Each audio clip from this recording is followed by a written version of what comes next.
Hash 30 years later, Star Trek gives Kirk and Spock the ending they always deserved. For decades, the friendship between Captain James T. Kirk and Commander Spock has been the beating heart of Star Trek.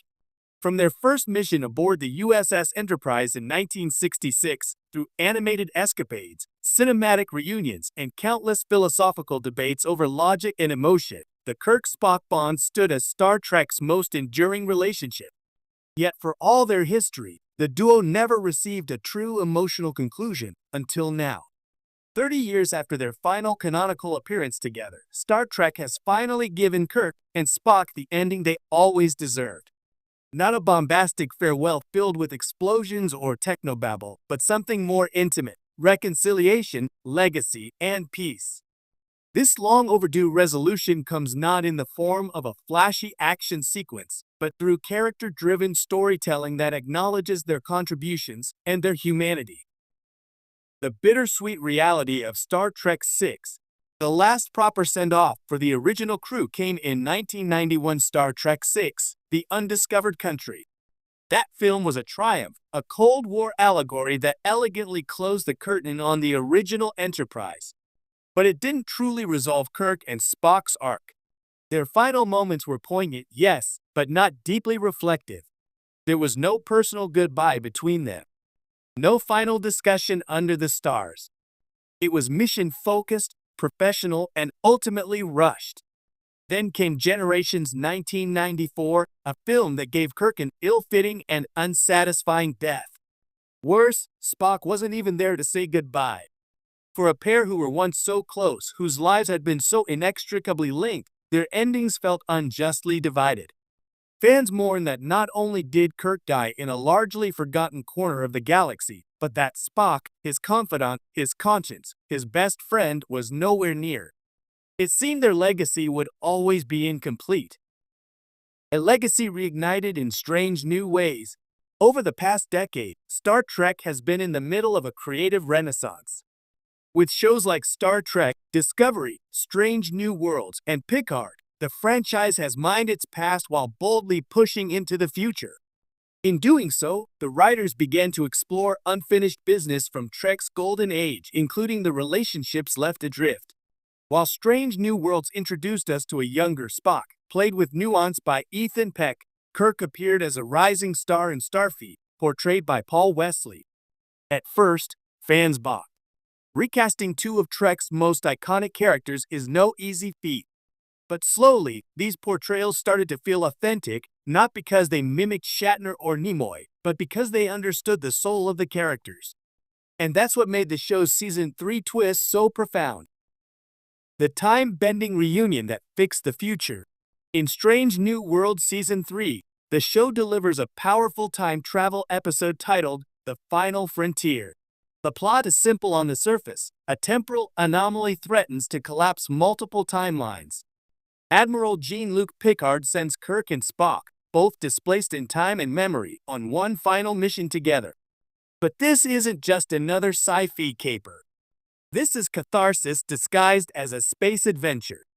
Somehow, through an unstable wormhole or the will of the universe, or Q, perhaps, an older Kirk, not the one who died on Viridian 3, is pulled from an alternate timeline.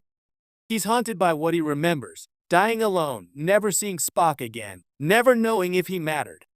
Spock, pulled from his post-unification era as an ambassador on Romulus, is equally haunted by what he didn't say, by what was lost, by the loneliness that followed.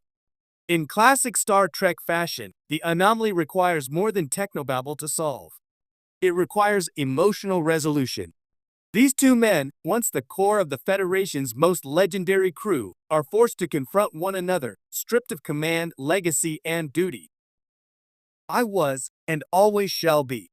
The heart of the episode is a scene in a shuttlecraft, echoing so many that came before. Kirk and Spock, staring at a dying star, begin to talk. Not about warped signatures or Klingon treaties, but about each other. Kirk admits that he resented dying alone. That he thought if anyone would be there at the end, it would have been Spock. Spock, his voice trembling, confesses that he buried his grief beneath logic. That he spent decades helping Romulans not just out of diplomacy, but to distract himself from the friends he lost.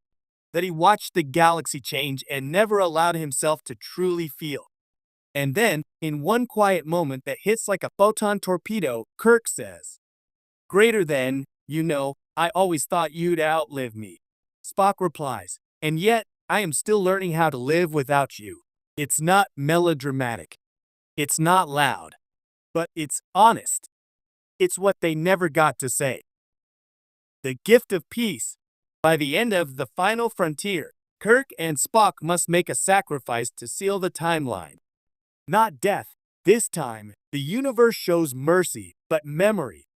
In order for the fabric of space-time to remain stable, they must forget this reunion when they return to their respective places in history. But Spock, being Spock, finds a loophole. He leaves himself a message, encoded in Vulcan logic puzzles that only he would be curious enough to solve. Decades later, in his quarters on Romulus, Spock opens a holo recording. It's Kirk, smiling, laughing, telling him he was never truly alone. Spock closes his eyes. For the first time in decades, he feels peace. A tribute to the fans. What makes this resolution so beautiful is that it doesn't just serve the characters, it honors the fans. For nearly 60 years, audiences have debated the meaning of their friendship, the depth of their love, the brilliance of their dynamic. This episode is for them.